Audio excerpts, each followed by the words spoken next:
Бәрібір өкінбеймін. Каналыма тіркелуді ұмытпаңыз.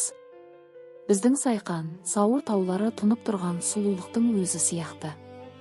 Тек асқар-асқар таулар мен ну ормандар, сарқыраған ақ көбік өзендер қиялды еріксіз қозғайды. Ақ қағаз бетіне қара қарындашпен бірдеңені саласың ба, қайтесің деп маза бермейді ау, маза бермейді. 2-3 сыныптан бастап сурет сала бастадым. Онда да қайбір қиратып тастады дейсің, қисық қарағайлар, ақсақ аюлар деген секілді. Мұғаліміз Кәрім Ақтаев бәрібір мені мақтап қояды. Бұл баланың көкірегінде көзі бар деп.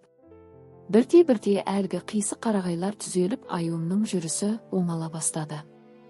Енді сыныптағы қыздардың бейнелерін сала бастадым. Сонымен сыныптың, тіпті мектептің суретшісі болып алдым. Өскенде кім боласың? Дегендерге бірден жауап беремін.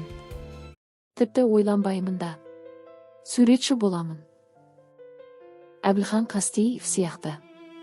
Бәрекелді, дейді олар.